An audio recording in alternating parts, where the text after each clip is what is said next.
আপনি কি জানেন পৃথিবীতে এমন একটা জায়গা রয়েছে যেখানে একটা অদৃশ্য প্রাচীর রয়েছে, বলতে পারেন ইনভিজিবল ওয়াল, যা কোনো প্রাণী, পাখি বা মাছ অতিক্রম করতে পারে না। অবিশ্বাস্য মনে হচ্ছে, তাই না? কিন্তু বিশ্বাস করুন, এটাই সত্য।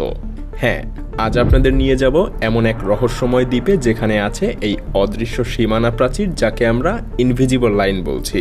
প্রকৃতি নিজেই এই রহস্যময় প্রাচীর তৈরি করেছে।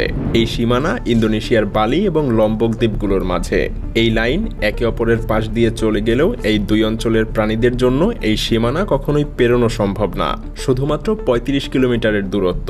তারপরেও এই দুই অঞ্চলের প্রাণী এক পাশ থেকে অন্য পাশে যেতে পারে না। হ্যাঁ, এখানে এক অদৃশ্য শক্তি আছে যা কোনো প্রাণীকে এখানে আসতে বা চলে যেতে দেয় না, অর্থাৎ এই অদৃশ্য প্রাচীর অতিক্রম করতে দেয় না। কিভাবে? বুঝিয়ে বলছি।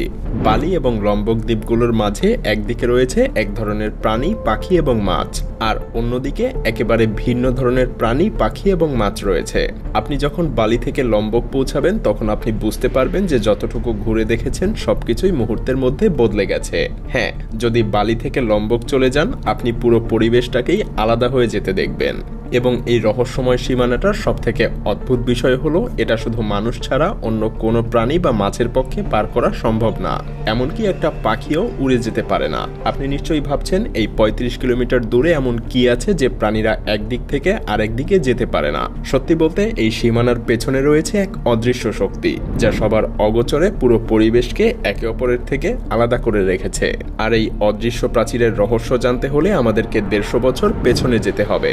কিভাবে এবং কেন এটা তৈরি হলো, আর কেনই বা এটা সম্ভব? চলুন একটু অতীতে ফিরে যাই।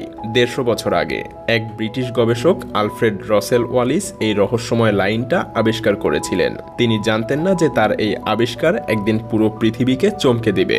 আসলে ওয়ালিসের জীবনটাও ছিল অত্যন্ত নাটকীয়। ইংল্যান্ডের একটা সাধারণ পরিবারে জন্ম নেয়া আলফ্রেড ছোটবেলা থেকেই পড়াশোনায় আগ্রহী ছিলেন। তবে পরিবারের অভাব অনটন তাকে পড়াশোনা ছেড়ে তার বাবার সাথে, যিনি ছিলেন একজন কার্টোগ্রাফার অর্থাৎ মানচিত্রবিদ, তার সাথে যাত্রা করতে বাধ্য করেছিল। কিন্তু এই সিদ্ধান্তই ছিল তার জীবনের সবচেয়ে গুরুত্বপূর্ণ, এবং আমাদের পৃথিবীর জন্যও বটে। তিনি বিভিন্ন জায়গায় ভ্রমণ করা শুরু করেন, যেখানে তিনি প্রাকৃতিক পরিবেশের সঙ্গে পরিচিত হন এবং নানা ধরনের উদ্ভিদ, প্রাণী এবং পোকামাকড় সংগ্রহ করতে থাকেন। এভাবেই তিনি ১৮৫৪ সালে একদিন নৌকা নিয়ে ৩৫ কিলোমিটার দূরে লম্বক দ্বীপে চলে যান। আর সেখানে পৌঁছানোর পরে তিনি প্রথমবারের মতো উপলব্ধি করেন কিছু একটা অস্বাভাবিক ঘটছে। এখানে তিনি এমন সব প্রাণী দেখেন যেগুলো তিনি আগে কখনো দেখেননি। কোমোডো ড্রাগন, ক্যাঙ্গারু, কোয়ালা, এমন সব অদ্ভুত প্রাণী। এইসব প্রাণীগুলো কোথা থেকে এসেছে? কেন তারা বালি বা অন্যান্য দ্বীপে নেই? ওয়ালিস আর তার সঙ্গীরা বেশ অবাক হয়ে যান।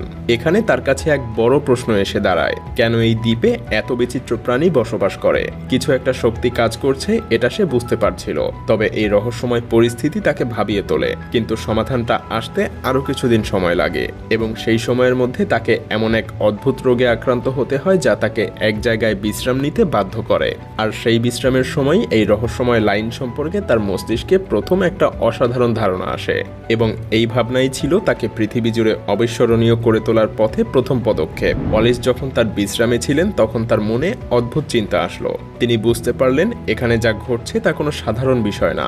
বালি এবং লম্বক দ্বীপের প্রাণী, পাখি এবং মাছের মধ্যে যে বৈচিত্র্য আছে তা কোনো সাধারণ বিষয় না। কিছু একটা বড় অদৃশ্য শক্তি তাদেরকে পৃথক করে রেখেছে। তবে কি সেই শক্তি? ওয়ালিসের মনে তোলপাড় শুরু হলো। ৩টা প্রশ্ন তার মনে ঘুরপাক খাচ্ছিল। প্রথমত, কেন এই দুইটা দ্বীপের প্রাণী একে অপরের সাথে মেলামেশা করে না? দ্বিতীয়ত, কেন পাখিরাও এই অদৃশ্য সীমা পার করতে পারে না? এবং তৃতীয়ত, দুই পাশের মাছেরা কেন এত আলাদা? একটা সময় ওয়ালিস মনে করলেন কিছু একটা রহস্যময় ব্যাপার ঘটছে, এবং তিনি তার পর্যবেক্ষণ দিয়ে একটা তত্ত্ব তৈরি করলেন।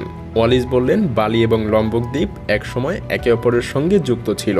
বহু আগে, যখন পৃথিবী একেবারে আলাদা ছিল, তখন এশিয়া এবং অস্ট্রেলিয়া মহাদেশ একসাথে ছিল। কিন্তু যখন পৃথিবীর তাপমাত্রা বেড়ে যায় এবং সমুদ্রের পানি বৃদ্ধি পায়, তখন এই দুটো মহাদেশ আলাদা হয়ে যেতে থাকে এবং আলাদা হয়ে যায়। ওয়ালিসের থিওরি অনুযায়ী যে প্রাণীরা বালি দ্বীপে বসবাস করে তারা মূলত এশিয়ার প্রাণী, যেমন হাতি, বাঘ এবং আরও অনেক প্রজাতির প্রাণী। আর যারা লম্বক দ্বীপে থাকে তারা অস্ট্রেলিয়ার প্রাণী, যেমন ক্যাঙ্গারু, কোয়ালা এবং কোমোডো ড্রাগন।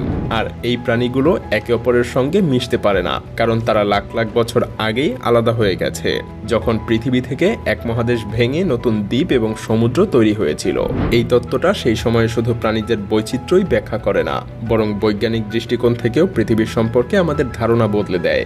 যদিও সেই সময়ের বহু বছর পরে আমরা এখন বিজ্ঞানের কল্যাণে জানতে পেরেছি যে আমাদের পৃথিবী কখনোই একরকম ছিল না। এটা একটা চলমান প্ল্যানেট, যেখানে মহাদেশগুলোর প্লেট টেকটনিক্সের মাধ্যমে ধীরে ধীরে একে অপরের থেকে বিচ্ছিন্ন হয়ে যাচ্ছে, আর এটা এখনো চলমান। তবে ওয়ালিসের কাজ ছিল আরও এক ধাপে গিয়ে। তিনি প্রমাণ করেছিলেন শুধু প্রাণীরা না, পুরো পরিবেশটাই আলাদা হয়ে গেছে। সমুদ্রের পানি, বায়ু, মাটি সবই বদলে গেছে, আর এই বদলটা কোনো মানুষের চোখে ধরা পড়ে না। তবে প্রকৃতি, পরিবেশ এবং প্রাণী নিয়ে যারা গবেষণা করেন তারা যেন এই অদৃশ্য প্রাচীরটা হাত দিয়ে স্পর্শ করতে পারেন। আর ওয়ালিসের এই অনুধাবনটা ছিল এক যুগান্তকারী আবিষ্কার। তার এই থিওরিটা এতটাই গভীর ছিল যে এই রহস্যময় পৃথিবীকে সেটা বুঝতে আমাদেরকে সবকিছু নতুন করে ভাবতে বাধ্য করেছিল। আসলেই তো, ভেবে দেখুন, মাত্র ৩৫ কিলোমিটার ব্যবধানে কি এমন আছে যা দুই পাশের পশু পাখি, মাছ এবং পাখি পর্যন্ত এপার ওপার করতে পারে না।